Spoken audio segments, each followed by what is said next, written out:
No.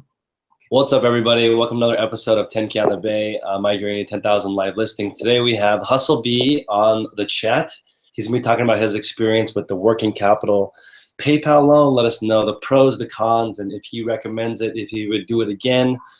Ken, why don't you give us a little bit of an introduction to yourself for people who don't know you? Yeah, what's up? My name is Kenneth Gaetano. I'm Filipino. I moved here to the US about 4 years ago, and I worked a little bit for a call center. In February of this year, I started eBay. I look at the 2017 Flip Challenge, and I said, I want to do this. And I love shoes, so I sell a lot of shoes on eBay right now. And so I started with $500 in capital right now. When I started back in February, made my first sale March the 12th. So today is my 7th month selling on marks my 7th month selling on eBay.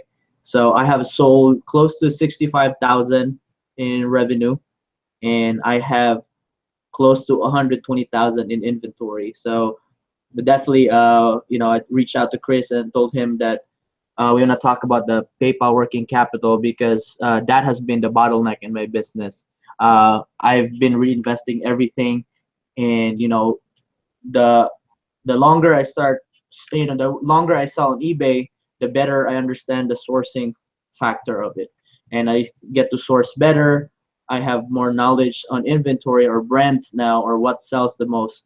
So PayPal working capital really helped me out. As far as boosting my inventory. So, what got you interested in the working capital loan? Where did you even hear about it? I actually heard it about in just Instagram. Some people posted about it, and I looked into it.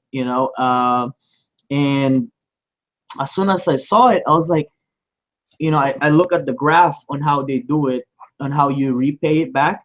I was like, man, this is crazy. Like, I literally don't have to pay PayPal back their money unless I make a sale.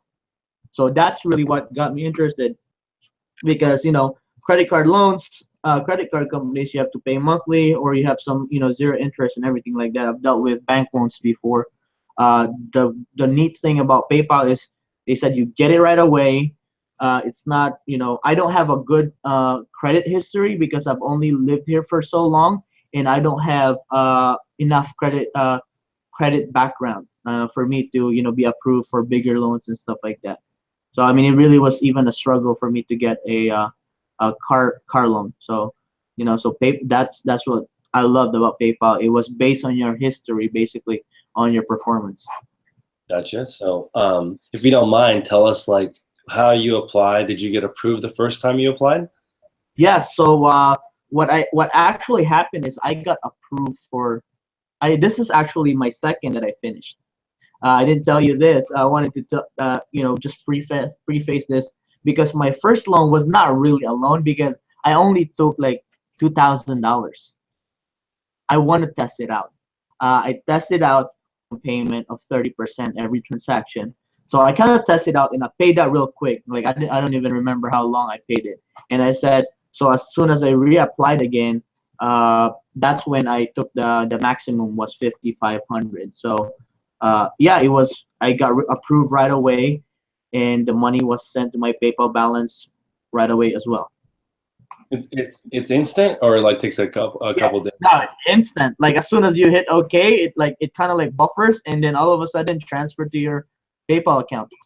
So you mentioned repayment period. Do they give you different options on like I assume it's cheaper if you pay it back faster?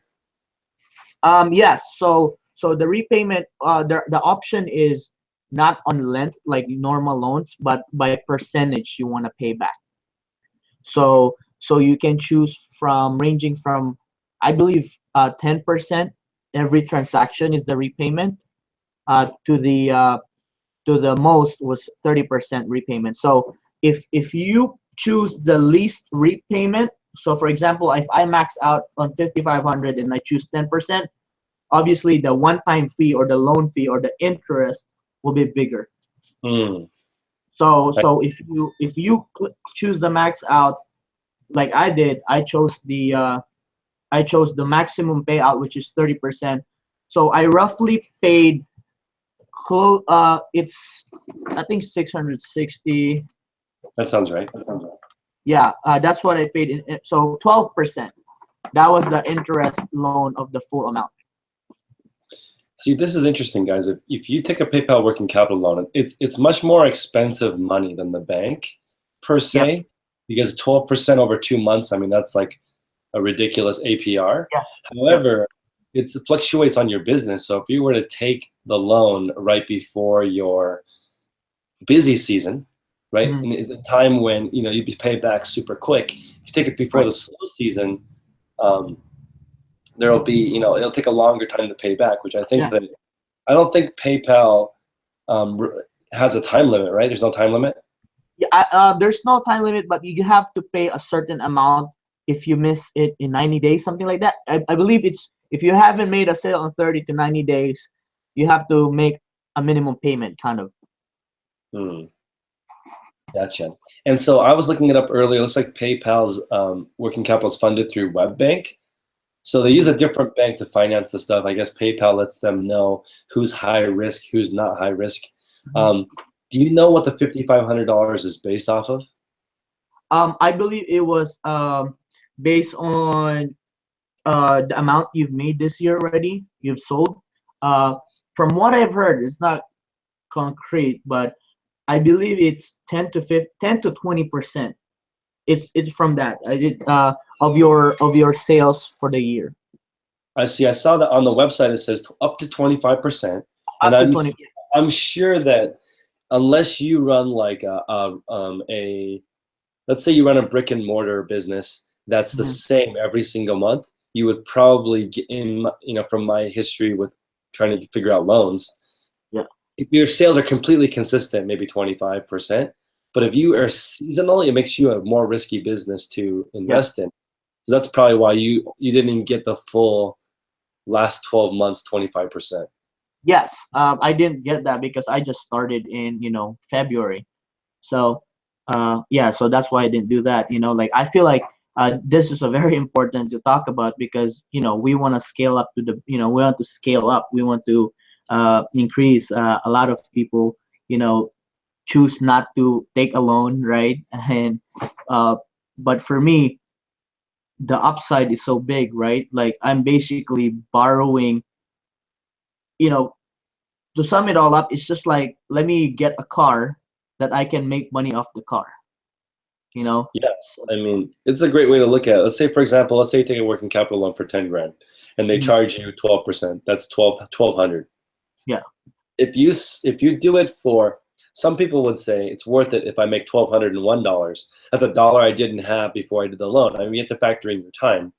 But if you're looking at the basic keystone, so you buy you have $10,000 loan. You buy stuff that's worth 20. Yes.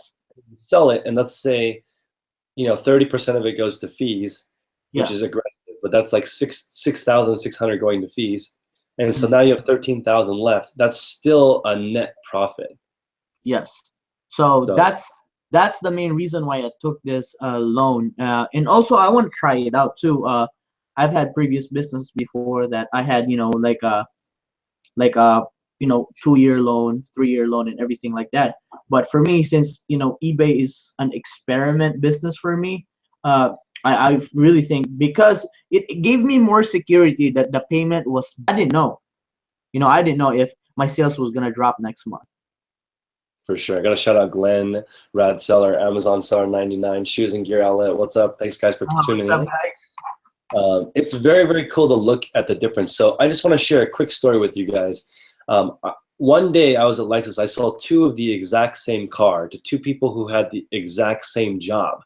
They just got 2 different cars, and they're like best friends since they were kids. Both had the same job. They bought the same car. Pretty cool. One guy put $1,000 down on the car on his credit card. So literally 0 down. The APR on the car was very aggressive. It was 2.9% for 6 years.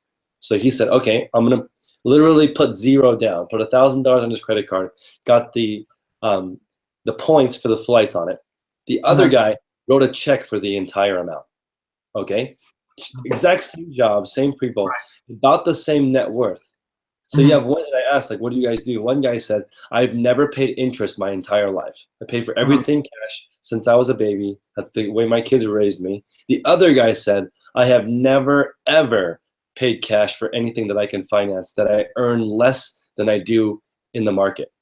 Yeah. So, and I've been consistently earning over 8% in the market. So if the financing is cheaper than 8%, it's a no-brainer for me, because that money is better placed somewhere else.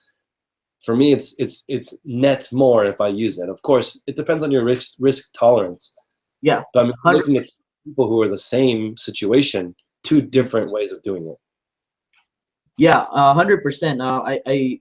I learned a lot of the loans with my dad, and how he managed his business. He actually mortgaged the house that we were living in to expand, to buy 50% of a business that was gonna give him the amount of the house payment. So basically, it was just even, but the house payment is gonna be done in 10 years, and he's Right. gonna have that amount of money compounding for the rest of his life. So Absolutely. that's how I, like, it's just leveraging your asset. And like the guy Warren Buffett, he said when he was still growing up. I mean, like when he was still building up his real estate business, he said if the bank gave him 5% interest and the money that he was gonna do a loan on, he said he'll take it if the property will make 7%. He said he's still making 2% out of the property. So and for me, I mean, like that situation that I really don't have anything, right? The only way I can boost my business was reinvest everything back, which I already done. But the opportunities for me to do more is there. That's the reason why I took this capital loan.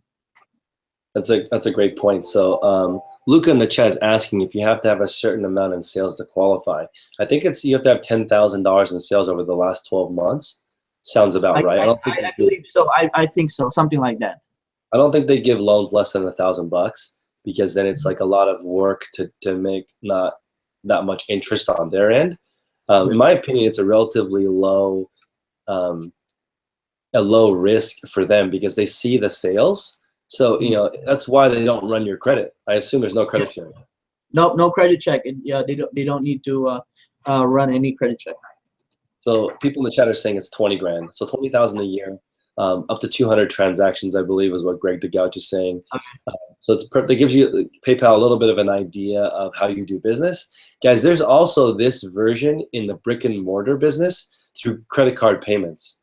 There are companies that look at your credit card processing each month, and based on your volume, they definitely help you build new inventory. I mean, think about it as a basic level. If you had a restaurant with 20 seats and you took a working capital loan, and now you have 25 seats, the loan's going to go away, but you're going to keep the extra 5 seats. That's the whole, Exactly. the idea of expansion. Exactly. And if you look at how, go ahead. Now, this gigantic companies just get big from leverage generally. Yes. I mean, that's how stock market works. Really, they give out a percentage of their company for leverage of money, right? And they know that even though I'm gonna pay you out 8% every year, I'm gonna use this money to make 15%. I mean, that's exactly how bank works. Absolutely. They take your money, they give out loans, and then they make money off the money you deposit to them. Banks make money when they lend money. So I mean, when you're on the opposite end, and you start investing stuff, you start making investments back, and you spend money on improving your facility, your inventory. I think that this is one thing I think is really scary, is when you get a working capital loan, if you spend it on money generating activities, then I think it's less risky than if you go on vacation, because that's not going to generate you more revenue. Like as an example, in the reselling game, you make a lot of your money when you purchase something. So if you have something that's coming up that you want to buy a lot, a tractor trailer or something, it may be advantageous, but I would not use it to get a warehouse space or new lighting or a photography studio, because that doesn't generate you more money. It's very scary. Yeah, that's my main rule of taking out a loan. I'm only taking out money to leverage off the opportunity that I have in front of me. If I don't have any if I don't have any products that I'm gonna put my money on, I'm not gonna take it. Like, just for example, I want to take the next loan. I have a pending approval of 12,500 for my next round of loan. I didn't take it yet. Why? Because I'm performing with the best I've been the last 7 months. So I don't have a capital situation or bottleneck right now. I just spent about 2 grand in the last 2 days, and I still have some money left on my PayPal, so I don't need that loan yet, right? But me and Glenn are doing another sourcing trip out Hustle too. We're gonna be spending a lot of money. I'm gonna try to outspend the last money we spent. So that's what I actually used the last money that I used. I spent 3 grand on just sourcing the last time we went out to Houston. Absolutely. And there's this saying that I heard recently that is, the easiest way to make a small fortune is to start with a large fortune. I mean, it makes sense. Like, if you spend like if you were to buy a supercar that sells for 200,000 for 100,000, would you borrow 30,000 to do that? I mean, would you pay 30,000 interest on the 100,000 to do that? Yes, you would. You would still net 70. And people are like, oh no, I would never pay 30%. I would never spend money on it. Then you just lost that deal. There are certain situations when you shouldn't borrow money. That's not one. Yeah, like exactly that. That's why I always go to, like, the beauty of loan and debt is amazing when you look at it, when you're leveraging it, when you're using it for future opportunity that you can't get now, right? I'm basically the reason why I was able to bring my inventory from 80,000 to 100K. I could have waited 2 more months and got to 200K, but I added $20,000 within 3 weeks. So that basically just kind of like pushed me forward. And then it was like, and I did the math. That's one of the main reasons I want to bring this out too. When you know exactly what you're netting, like I do every week, I do my accounting, I do my monthly. I know I'm netting 52%. So I know I've been selling at least 10,000 for the last 4 months. So 30% of that is always 3,000 per month. So with the 6,100 of loan that I had, I knew that I was gonna pay it off in 2 months. I also want to give you guys a little bit of caution. If you're going to spend all the money on the same item, you're going to be in big trouble. Because the sell-through rate doesn't necessarily go faster. So, like, let's say you have an opportunity to buy 500 Okay, so iPhone 6s are a little bit older, right? So there might be an opportunity to get a closeout or a liquidation of them. But let's say only 5 sell a day. So if you were to buy 20 of them, it only take you 4 days to sell them. But if you buy thousands of them using your working capital loan, they're still only going to sell 5 per day. So your sell-through rate might remain the same. You may want to diversify in a couple of different properties of items so that you're not risking seasonality or the sell-through rate of buying too much of the same thing. In theory, your sell-through rate could stay the same if you have a good diversity. If you're all buying the same thing, it's probably going to go down. Correct. And I think I was in that borderline. I almost over purchased a certain category or an item. Like soccer and football cleats. I'm big on that. And then right when I noticed it. I noticed it week to week. I think within 2 weeks, I noticed that my sell-through was going down. As soon as I noticed it, I switched gears right away and tried to look for different categories. And that's why a lot of people say I hate numbers. I don't understand it. It takes so much time. But doing that saved me so much headache because I was able to predict and monitor my sales, sell-through rate, my traffic, and everything. And that's what I'm saying. I would say it again. Know your numbers so that you will know your business. Greg is mentioning that a lot of people still get rejected even if they meet the minimum requirements. So I actually called PayPal to see what makes people approved, and they don't tell people because then people would try to game it. So there's not an exact rule system, but they said seasonality matters, returns matter, open cases matter. Yes. How long are cases open? If they are opened, are you immediately refunding people? Do you have free returns, free shipping? Do you make people wait a long time before you refund? I think, obviously you're higher risk if you have higher returns, or if you sell high dollar items, you're also scarier. If they notice any spikes, you may decline. Okay, this is something I really want to this is what they told me as people get kind of thrown off by this. Let's say you sell $300 every single day. And one day you have $2,000 in sales and it jumps up. That may cause you to be declined because they're like, why was that spike there? Even though normally at $300 a day of sales, you would qualify for a loan. But the spikes throw red flags into the system, and it's automated. It's not like generated, computer generated. Yeah, Ken is getting an offer from PayPal seconds after he applies. That's not some dude figuring out something. It's a computer.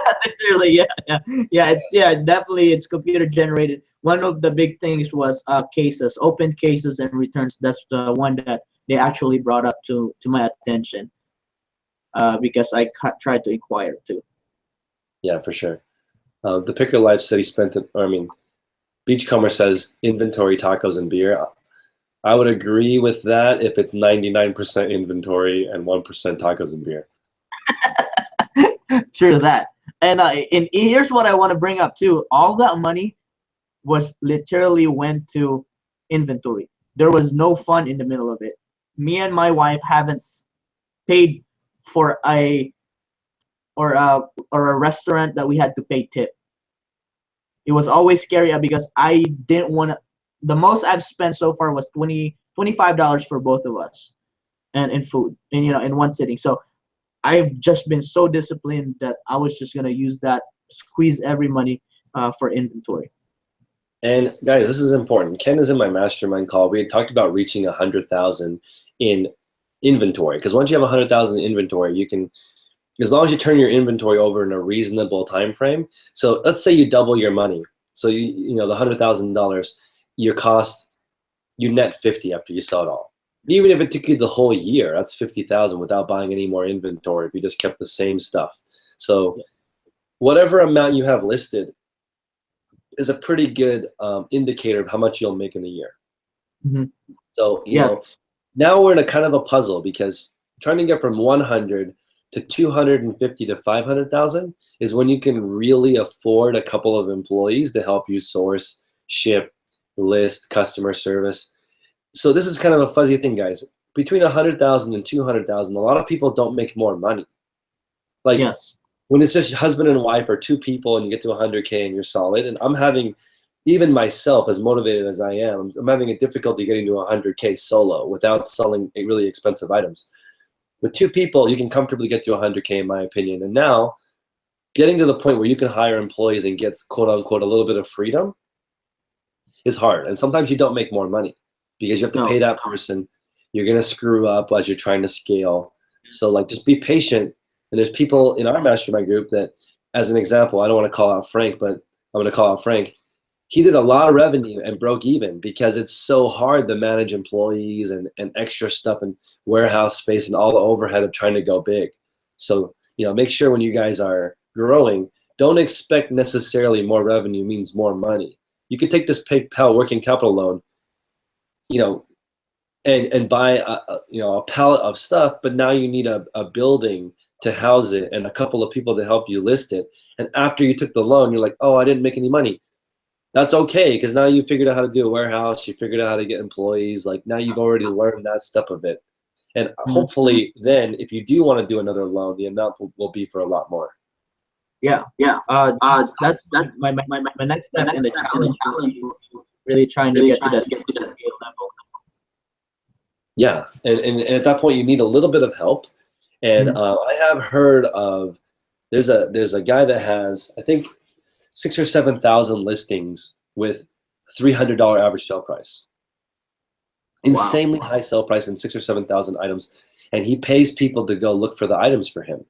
Because at a certain point, you run out of time. You can only retail arbitrage or garage sale so much. You're only one person. You may need an army to go out and find high dollar items. Yeah. That's going to cost money. Yeah. You know, so yeah, I mean, 100% on that one. But here's the thing: what I'm trying to figure out, you know, like my whole eBay business has been just a thesis and an experiment for me, right? And you've seen it grow from like 30,000 in inventory. And my next step will be trying to become smarter in sourcing and trying to raise my average sale price to 150, because by then I believe I don't need more help and I don't need more space. The reason being because I could still keep 1,000 listings, but if I increase my average sale price, maybe there's going to be a middle line of maybe 1,500 listings at 150 average sale price. So that's what I'm trying to get to, and that's my next challenge and my experiment will be. So that's going to be crazy. Really, really good thing right now, which is we have Prince P. Got to shout him out in the chat talking about Prince definitely focuses on how much you can produce for time. But I want to shout out the Straight 8, who had one of the most interesting interviews on my channel. I had thought about hiding that video because there was so much good information in there, and I didn't want everyone to have all those secrets, but whatever, it's out there. He and his wife figured out that they can only do 800 to 1,000 listings per month without too much pain. So like that's about 200 items a week. And so they're like, okay, instead of more items, we're going to start sourcing higher and more expensive items. So they started around $30 ASP, learning stuff, improved, and now they have a $160 average sale price on 800 to 1,000 items. Guys, that's a $1 million store with only 800 items. And most of the people on Instagram and who've been reselling for a while can easily list 800 items in a month. Yeah. It's totally doable. So instead of, they're just now sourcing higher and higher and higher amounts. And that's what people are saying. What are you going to do when you hit 10,000 items? I'm just going to get more expensive items. I want to sell 10,000 jets, not 10,000, shoes. That's how you scale it up without growing your business.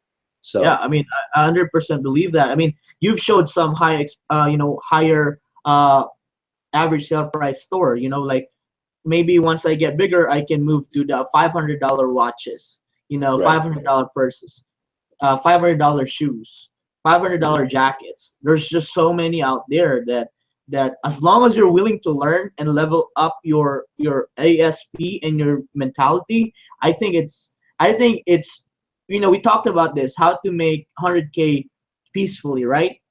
Yeah, right.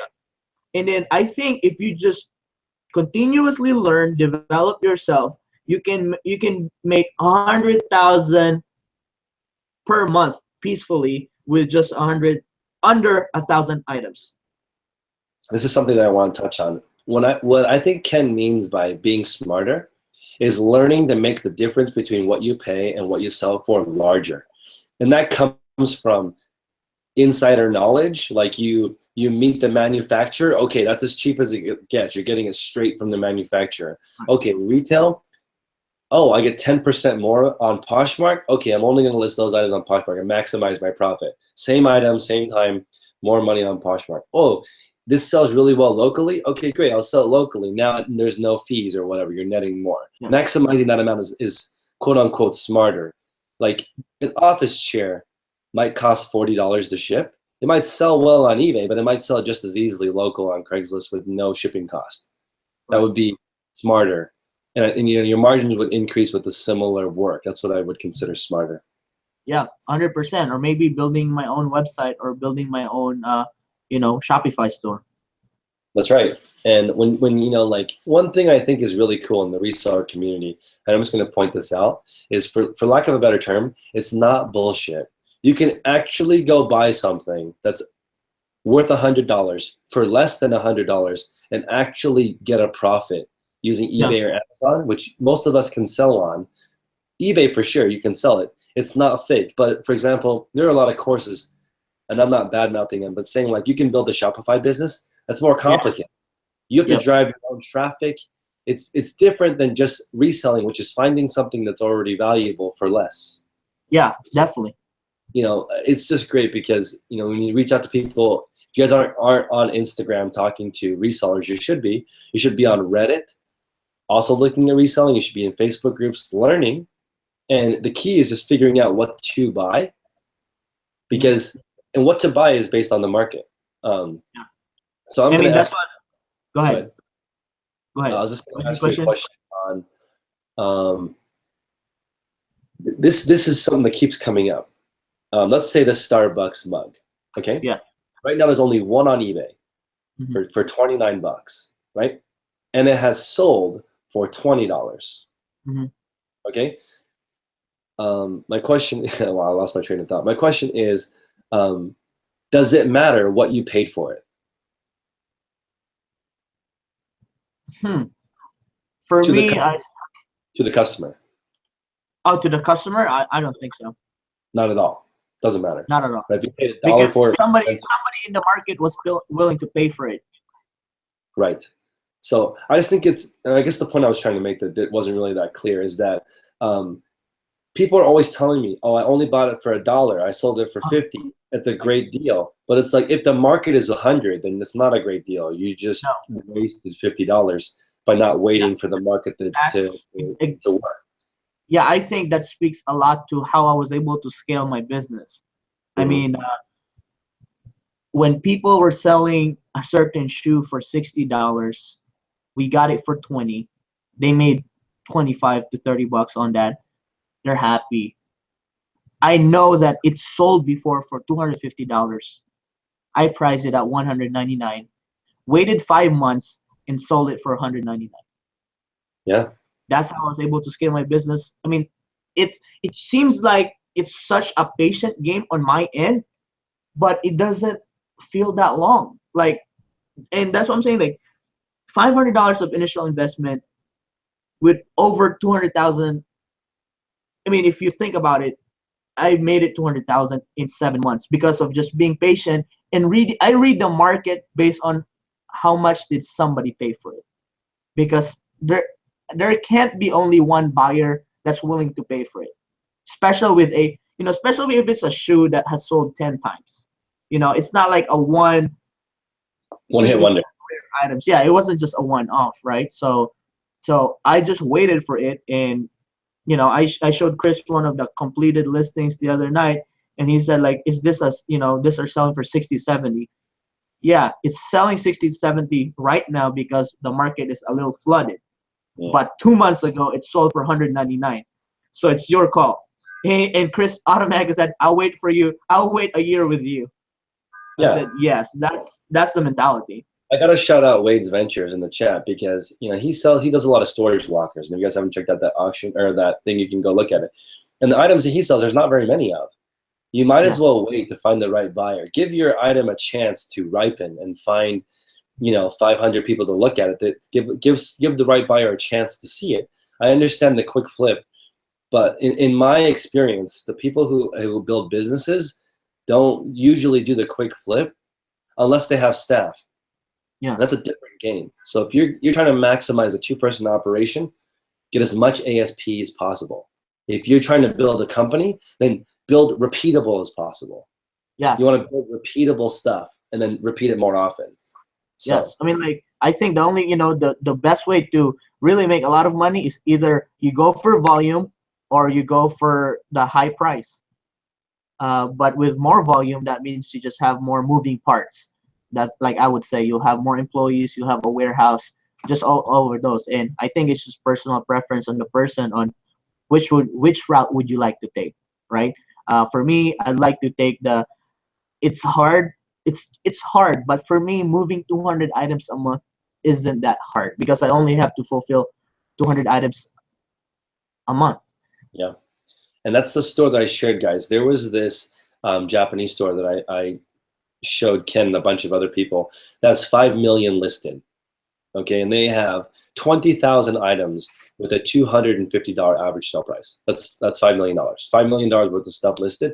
They sell less than 80 items a day, which is not that many. 80 items a day to do 5 million a year. Are you kidding me? Like, Ken and I, we could ship 80 items by ourselves in one day. Yeah. You can do it. Just one person. I mean, 80 items a day is like a 3-4 person operation that's doing $5 million a year because their ASP is ridiculous. It's 250 items. And then when we reached out to find out how they do that, they have 40 buyers. So I actually don't understand how that works. But 40 people go and source expensive stuff for their store. Now, that's a whole different business model, but that sounds fantastic to do 5 million. 20,000 items is like a 3-car garage. Yeah. You'd be running a $5 million company from home. Yeah, you can. That's I mean, cool. you know, That's a possibility. I mean, some people can run it in their basement and stuff like that. I've seen people do it. And let me see, what are their questions here? I am not going to take a loan because I have more capital than time right now. So I'm going to have to figure out how to list faster. So I don't, and the stuff that I'm buying, this is interesting. I actually do both. Like I have a women's clothing store I don't talk about that has an extremely high ASP, over $100, high-end women's stuff. That store is capital intensive. So I mean, that store, the average cost is $110 per item. That's expensive, but there's not that much stuff for me to buy. That's the store. I don't have a capital restriction because I can't find enough of it. And then in the junk category, there's unlimited junk. Like I could buy a million pieces of junk. Like swap.com has 1 million listings. I was looking at their thing. Between 3,000 and 10,000 listings go live every day. Like, how do you even, what kind of operation looks like that? I should just go there and see, how do you list 10K a day? You know, that's an army of people that are listing junk. And their sell-through rate is horrible. When you sell junk, you kind of don't necessarily sell things fast. Yeah, I mean, if that's, I think, you know, like if you're putting that much volume on it, I think cents matter already. You know, 5 cents, 10 cents matters already in that business model. Yeah, so Amazon Star 99 makes a great point of low volume, high profit. You may run dry, or if your source runs dry, yeah, you might be stuck for a little bit. That's a good point. That's 100% good point, but that's one of the things that I'm trying to exploit. When will it run dry for me? When will it run dry? If I had the capital right now, I'd be flying to different cities every week. I don't think it'll run dry. You know, like I could source San Francisco and find on a high end, you know, I could go to Gucci outlets. Yeah. And the demand's gonna be there. And that's what I'm saying. Like people think it's gonna run dry, but I don't think it will. What do you think? I don't think retail arbitrage will ever go away, because this is the thing that I might get yelled at, but I think reselling is the easiest business I have ever done because I don't have to make the product. 100% agree with you, Chris. I have to find somebody who's already put their heart, blood, sweat, and tears into making a beautiful purse. Literally, probably 50 people spent weeks making this purse, right? And all you have to do is find it on sale. You know, it's like it's tremendously different. So like reselling it might be a little bit of a grind. I would agree that it's a little bit of a grind, but I don't think it's that difficult to find things that are valuable for less money. Selling shoes isn't a low volume, high per. It depends. Some shoes sell for really high profit, low volume. Other ones, I would say, like if you guys look at 6pm.com, which is a run off of Zappos, they sell thousands of shoes for like $20 shipped. And if you look at Zappos, they sell all their shoes at retail. Thousands and thousands of pairs. There's both models. Yeah, I mean that's what I'm saying. Like it depends on the brand of the shoe, right? I mean you've sold some high end shoes. I just sold some $500 shoes. I mean, you know, like not 500. It was worth 500, but I took a best offer and stuff like that. And you know, like the hype game. We can talk about the hype game. Just sell Yeezys. They're shoes, but they're like, you know, they'll fetch for $2,000. That's right. And we saw that seller that I posted on the last video with the 7 models that make 7 figures. There's a guy that sold like 190 pairs at $1,000 each. That's like 200 grand on one item, right? But that requires you drive. I think I've seen a YouTube video with that guy. He drove to 15 states. Wow. To get that many. And every state he was going to, that person he had bribed. So like he's Uh, not blindly driving to another state. He already knows he has supply when he gets there. yeah, There's no like, yeah, and so at $1,000 average sale price, who knows what he's paying to get it? You yeah. don't know. It's a dirty game, just like all drugs. Um, do I source from Ross? Yesterday I did go to Ross, and Hustlebee told me not to buy these Adidas cleats, even though they were very cheap. It seemed like, you can't go wrong at 15, 20 bucks a pair. If the retail's 100, but Mhm. here's the thing. How long would it take me to sell them for 60 to 80 bucks? I don't know. Yes. Maybe never. They may never Yeah. sell. Maybe Yeah. one day. We really have no idea. One day it will. Yeah. I mean, but yeah, I really agree with you when you made that statement that reselling is the easiest business at all. I mean, I've ran a coffee shop and I've had a car shop, 6 car garage car shop, and it was headache because all the time I was thinking about breaking even. Exactly. Reselling, breaking even is not even a thing for me, especially Mhm. when like the fines that you can get from $5 flip it for 50. Break even is 10, right, or 15. So I mean, for me, this is the most stress free because everything is uh everything is kind of, how do you phrase that, it's a consistent, everything is a consistent variable. If you sell 100, you pay 10% in fees. It's not like I have to pay $1,000 every month for rent. Yeah, that's right. No, or I guess it's a variable based on volume. Yes, Your fees are that. very based on volume. Yes.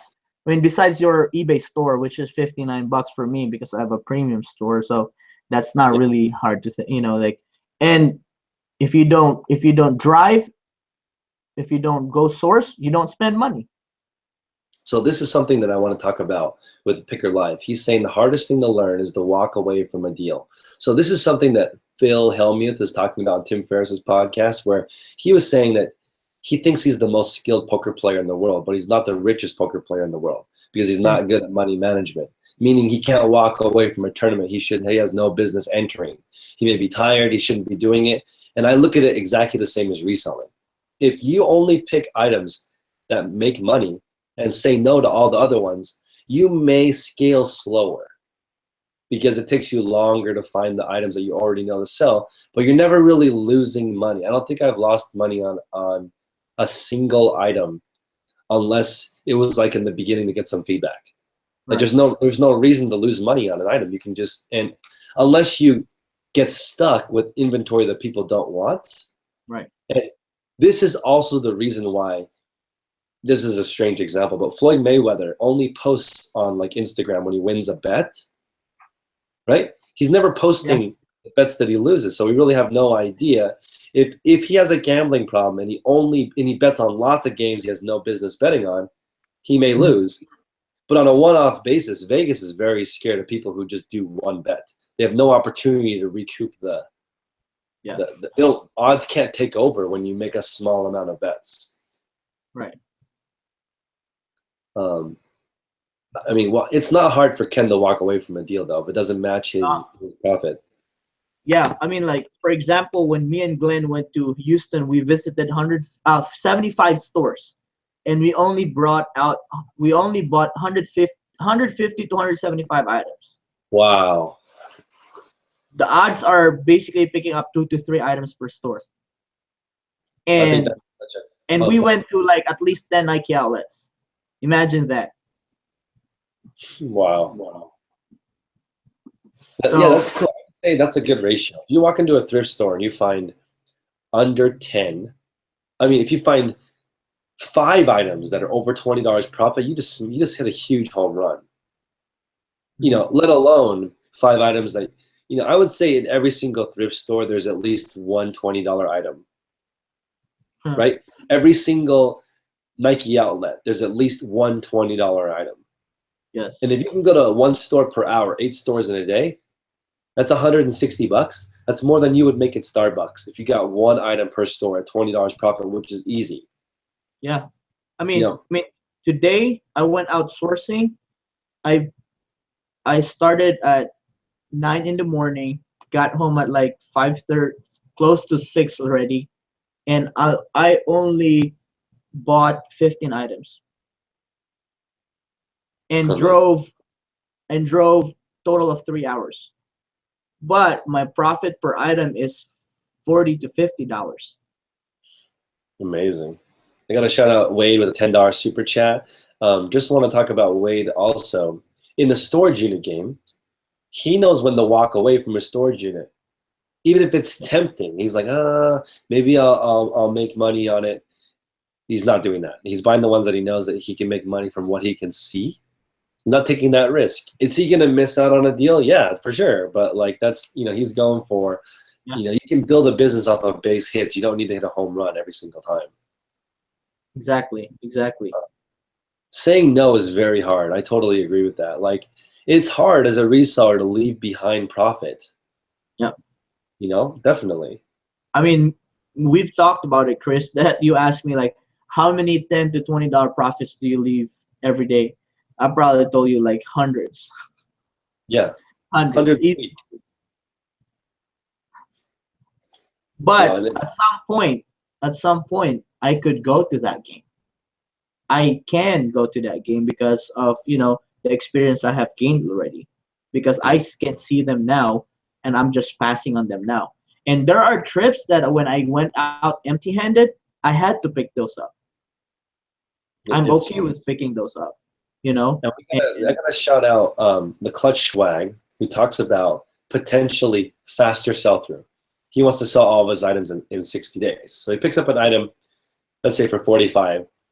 $10 or $15 profit is great if your inventory is moving quickly. You can do both. It's a significantly more capital intensive.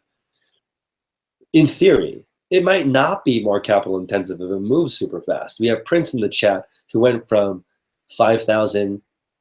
He took like, I think maybe only 2,000. He turned $2,000 into. He's going to do 500,000 in sales his first year by focusing on both high profit and high volume. Yep. But one item or two items or just a couple of things that he really niched down into. Imagine if you were looking for a Nikon camera that's only one kind of it, and then you called every store in America and figured out how to get all of them, and then you knew how to fix them. You could corner that one camera. Yeah. So it just depends on your ideas. Yeah, I mean, like really being an expert on a category or a niche really is the upper hand on the market. I really think that, I mean, you've reviewed so much stores, and it seems like all the stores you've reviewed that are just really great or humongous are just niches. Yeah, that's a great point. I think that I haven't reviewed an everything store yet that's really been successful. I don't know. Besides the swap.com, like those kind of like gigantic warehouses already that are basically like factories that are doing millions in sales. I feel like those ones just, and who knows how profitable they are. But the thing is about those companies is, one thing I do like is they create a lot of jobs. Yes. It's not necessarily good for the owner, but it's good for America. Like if you can create a bunch of companies. If you had a reselling business where you created jobs for 5 people, that would be the bomb. You are the shit. You are the definition of the American dream. You're not only supporting yourself, you're supporting other families. That's amazing. It's a lot of stress. You're going to stay up all night wondering if you can make payroll sometimes. Yeah. But that's you have a slow month. You've got you have your, let's say you take a bank loan with a fixed rate. And you have to make a $2,000 payment every month, no matter what. That means you and your family are going to be eating ramen that month, so you can pay your employees. Yeah, seriously, I experienced that when I had my car shop. I mean, when I lose 2 projects less than I make the previous month, that's basically like payroll. Yeah, you're screwed. And I've also seen people who have a mix. So let's say, for example, you sell high profit items, but you also have a $30 product that you sell lots of that pays the bills. Mm-hmm. It allows you to never cheap sell the good stuff. Yes. And that's what I've learned, Chris. That's what I've learned when I tried to improve my sell-through rate. Because I remember I told you I bought so much good stuff that I'm not willing to give them away. So now what I did is I tried to find all this $20 to $60 to $70 flip. And that's what has been like, like that became my bread and butter, like so that I'll have continuous cash flow all the time. Like it's not always that you're gonna sell high profit items, but that's why I'm kind of like top heavy inventory. It's all like high profit items. But I'm trying to learn that. Like I've literally bought t-shirts, buy for 5, sell for 30. I want to point out the fire monkey in the chat, and I also want to give you guys an idea of people who are making it work in the middle of nowhere. Let's say you don't have a car and you can only walk to one thrift store and you have $200. Like maybe this guy in Fire Monkey, you can still make it work, and you can still make it worth selling anything if you understand your niche. You could sell only Old Navy, which doesn't have a high profit, but millions of that stuff sells every year. Yeah. So you can corner any kind of specific market. You could part stuff out. You could go to the junkyard and get or let's say you go to Goodwill and you find a broken keyboard. Yep. You can buy it for nothing. They might even just give it to you because they don't want it, and part out the pieces and sell it and turn it into $20. Take a broken keyboard. Mm-hmm. And I thought about doing that. I had a MacBook keyboard that's missing a key. It's worth $100 if I sell each key. For $1. It's also 50 transactions. Right. It's like time-wise, it's a lot of time to sell each individual key. But if you have more time than money, yeah, I mean that's what you have to figure out. Really assess yourself, and that's how I was able to kind of like right now, I still have time. I still can spend every money that I have. So until I'll reach to that point of I will have more money, less time, then for me, I think I should be able to build a big enough business that I can just cruise along. Because in all honesty, I can just sit down now until my inventory runs out, and I'll be good for the next 6 months. Absolutely. I do want to talk to some people about cash flow here. So people are saying, how do I make stuff sell super fast? I think this is how you make stuff sell super fast. You get an item that's selling well at $30 and you charge $25. It's going to sell super fast because it's already selling really fast at 30, right? So if it's not selling super fast, adjusting the pricing doesn't make that big of a difference. That's what I found. Like at $120 for a rare pair of Nikes versus $150 really doesn't matter too much. Like no. It's not elastic. I think that's the right word. Let's see here. So Amazon seller says he'll trade cash for time every day of the week.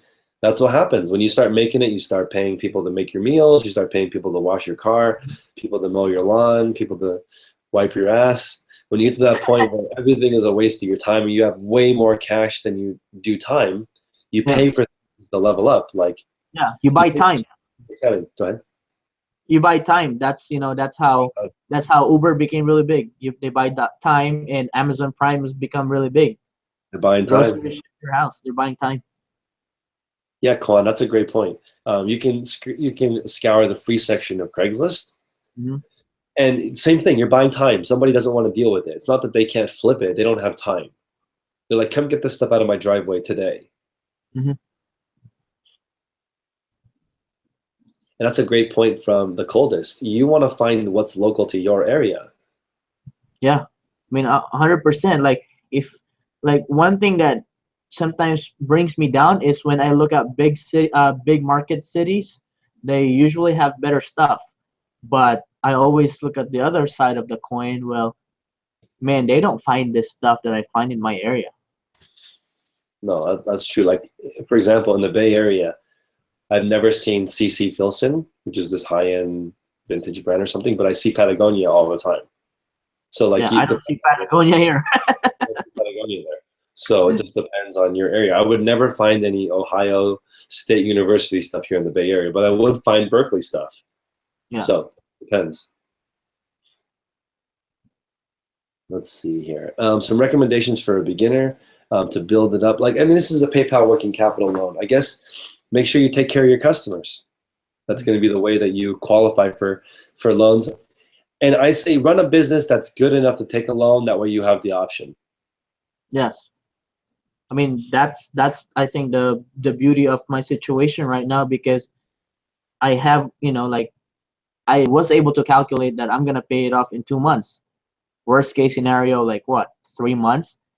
And that's not long of a time. But in the process of it, I was able to add $20,000 worth of inventory. So for me, it's a win-win scenario. Like, I don't have to pay them unless I make a sale. So, and it also trained me too. Like, it trained me how to become really, uh, to spend my money wisely. And this week was, after 2 months of having that 30% deducted, I was paying $100 a day, right? And this week, I didn't. All of my sales went directly to my PayPal account with no deductions. So I feel rich this week. I had $1,000 day. When I had $1,000 day, I only would get $700. That's not much. Really, But, really. yeah, the other day I had $1,000 day. I got it all in my PayPal account. So it was beautiful. This is interesting. A lot of rich people say learn how to live on a fixed income. So let's say, for example, Ken and his wife, they live on $100 a day, right? And they manage to live on $100 a day. And no matter how much they make, they live on $100 a day. All that money keeps reinvested into their business. No joke, a couple of years later, it's going to be like $1 million worth of inventory. They will not even have noticed because their income has stayed the same. Yeah, I mean, honestly, I didn't expect this to be this big, Chris. I mean, I don't think I came like that when I first met you, that it's gonna be a six-figure by the end of the year. I was just trying to reinvest everything that I had, and I figured out that I need $3,000 a month to pay off my bills and have something to eat. And I said that's $100 a day. So I just did that and then reinvested everything. And I just want to go over that real quick. $100 a day for most people, they can get by. So $100 a day, you can get by, right? Some people need more. But $100 a day, you can kind of get by if you live in your car in California. And $100 a day, right, is two $50 profit items. If you spent all day looking for it, you could find two. Yeah, you could find two all day looking for it in some different categories. Or if you can't, you could do 10 $10 items. Or you could bust your ass because you live in a barn in Tennessee and the only thing you can sell is horseshoes. You could still list 40 horseshoes a day, make $2.50 and still make it. Yes, 100%.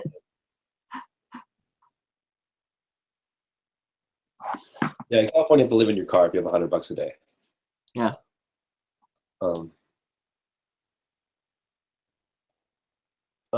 If you aren't making more money than your loan, PayPal will call you. That makes sense. Yeah, I mean, there's like, where's my money? That's what they're probably calling you. Yeah, that's a good point. You have to make regular payments on your PayPal loan. You can't just their robots probably call you.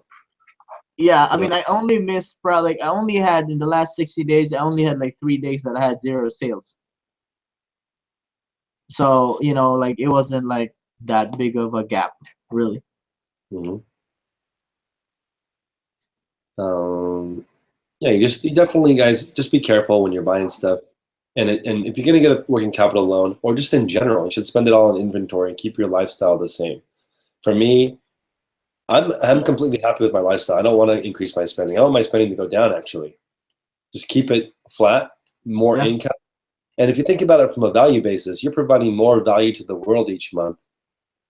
That's a great way to live life. You're going to naturally make more money, even though that's not your purpose. Yep, 100% on that one. And that's one thing that I've understand over the last 7 months of reselling, because when I was working, I got caught up with fancy car, fancy watch, fancy clothes, and everything. And then at the end of it, I was like, man, I really didn't make any money. All my money went to expenses. So now that's the beauty of reselling, because my net worth right now is the worth of my inventory. Yeah, well, that's a good place to be. Uh, and the thing is, your net worth produces cash flow. Exactly. And at a slow rate, let's just say I'll do 15% sell-through rate, which is really low already. That's still what, 15K a month gross. Also, I want to point out, Duncan is saying just borrow 5,000 at a time. I think that loans will expose you. If you have a profitable business and you take a loan, it should become more profitable in theory. But if you're Yes. losing money and you take a loan, you might Yes. lose more money. That might not be the right thing to do. I think that was the test that I did when I first borrowed the 2,000. If I'm gonna be choking with the $2,000 loan of 30% repayment every month, I shouldn't take the 5,000. Hmm. That makes sense. You should definitely keep it there. And don't take the money if you don't have anything to spend it on, because magically you will find something to spend it on.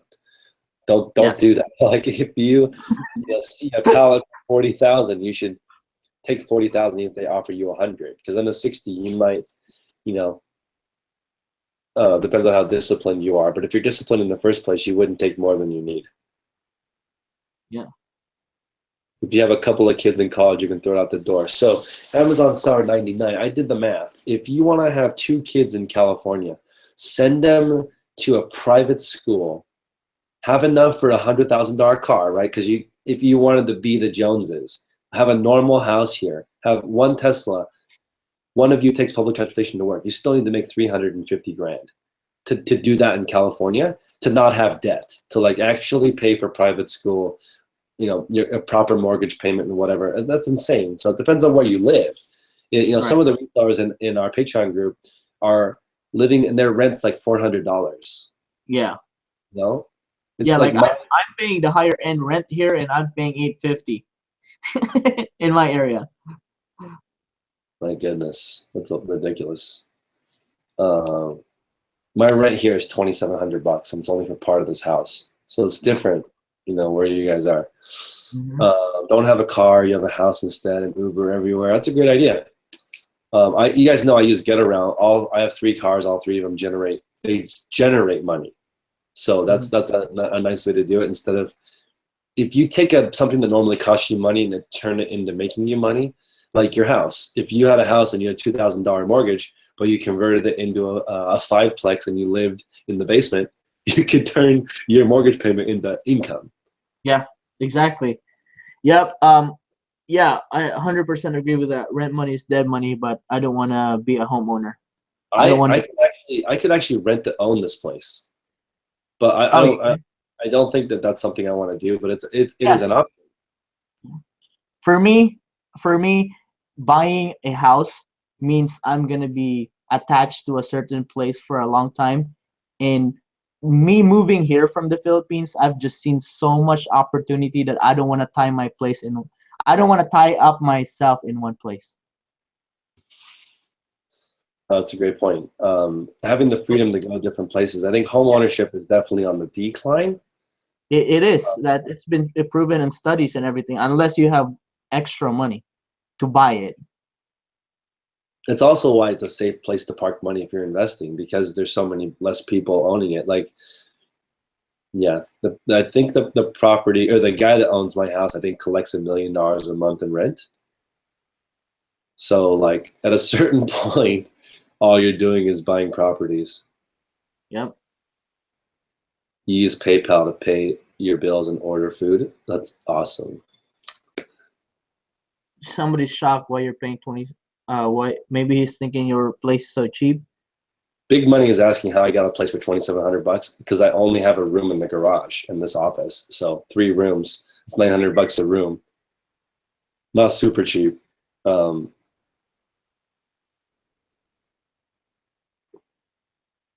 Amazing. All right, guys. Well, we're gonna call it a night. Hustle B, do you have any other thoughts for people? Just make really going back to the PayPal working capital, it definitely helped me a lot with how I was able to scale my business to where I'm at today. and I will do it again. And I'm just waiting for the right time and opportunity because it's in my fingertips now. All I have to do is hit accept, and then it will automatically be on my PayPal account.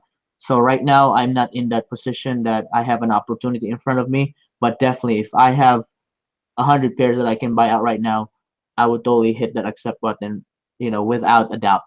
It's just a matter of where I should put this, and that's how you guys should take the PayPal working capital loan. If use it for opportunity to expand and make more money, not necessarily to just have more inventory. Got Carlos trolling in the chat, but I just gotta say that thanks guys for stopping by. The moral of the story is make sure you have good credit and good PayPal history. That way you can use credit or PayPal loan if you need it. And yeah, hit us up on Instagram at the Hustle Bee at 10K on the Bay. Everyone have a great one. See you guys.